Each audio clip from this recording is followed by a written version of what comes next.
Здравейте, наши гости! Здравейте, ученици от основно училище Йордан Йовков!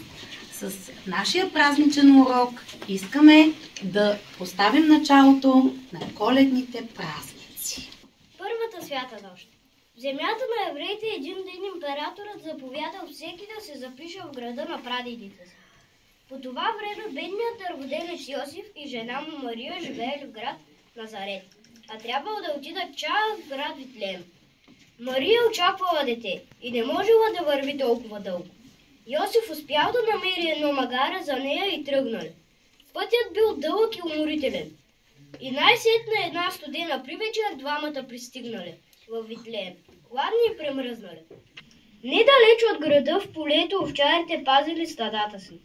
Изведнъж забелязали на небето голяма и ярка звезда, по-сияйна от всички останали, която блестяла като скъпоценен камък над Витлеем. Неочаквано пред тях се появил ангел небесен. Нося ви радостна вест, казал той. Днес във Витлеем ви се роди Спасител. Бебето, за което древните пророци били предсказали, че когато порасне, ще стане избавател на човечеството. И до сега, всяка година на 25 декември, тази история се разказва на децата по целия свят. От първата свята нощ съществува и обичаят хората да си правят подаръци на Коледа, както тримата мъдреци поднесли своите дарове на бебето Исус. В тази нощ се е родил нашият Спасител благ и света е той спасил от царуващия мрак. Английският хор слави Бога в небесата, еква целия простор, мир да бъде на земята. Днес Спасител се роди, Бог го прати на земята, за да бъдем по-добри, хората да станат братя.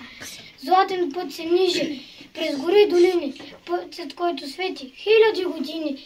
Селското клипало утре ще удари, рано да посрещнем млади коледари. Тя ни спомни за звездата, що огряла тишината и от чудни светлини му оплела пелени. Затова и толкова смило свети малкото кандило, да погали с десница всички български дечица.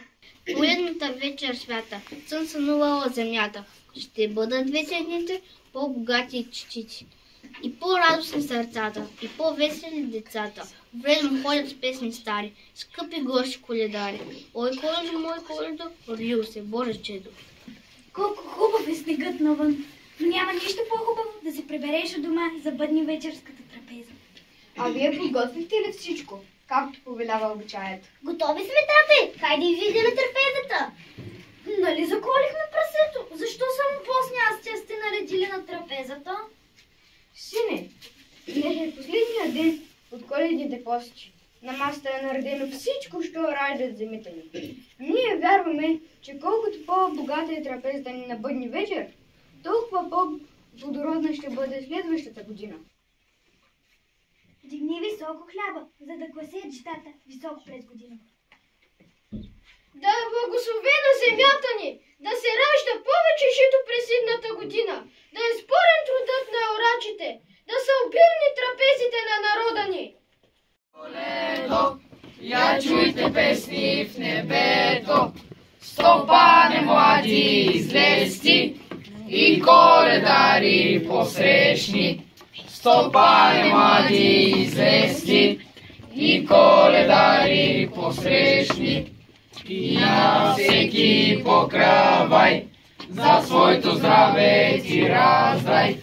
И на всеки покравай, за своето здраве ти раздай. Стопане млади излезти и коледари посрещни. Стопане млади излезти и коледари посрещни. Стани, стани, Нине, Господине, че ти идват добри гости. Стани, стани, Нине, Господине, добри гости коледари. Стани, стани, Нине, Господине, колко звезди на небето. Стани, стани, Нине, Господине, толкова здраве в тази къща. Стани, Нине, Господине, че ти идат добри гости, стани нине, Господине. Добри гости, коледари, стани нине, Господине. Колко звезди на небето, стани нине, Господине. Толкова здраве в тази къща, стани нине, Господине. Ни сме чули и разбрали, стани нине, Господине, че ти си бил чуд болярин, стани нине, Господине, чуд болярин, млад задомен, стани нине, Господине. Дойдохме да питаме, стани нине, Господине, оде са брато имане, стани нине, Господине, ту имане сребро и злато, стани нине, Господине, 9 камбара жълто жито, стани нине, Господине, 9 върчи руйно вино, стани нине, Господине. Как ме питате да ви кажа, стани нине, Господине. Аз си имам 9 сина, стани нине, Господине. 9 сина и 9 снахи, стани нине, Господине. И си имам 9 рала, стани нине, Господине. 9 рала и 9 мутики, стани нине, Господине. Оттам събрах ту имане, стани нине, Господине. Нос кравай, сяд пресяд, бит към бит, на Бога печен, на нас наречен, колко зърнца са от него. Млети и премлети, вети и превети, сети и пресети, толкова здраве в тази къща. Наша стар станник, и сребро се лело, и злато. Там през прав прело, там отвори залело, там околи посребрило. Дружината, амин! Амин!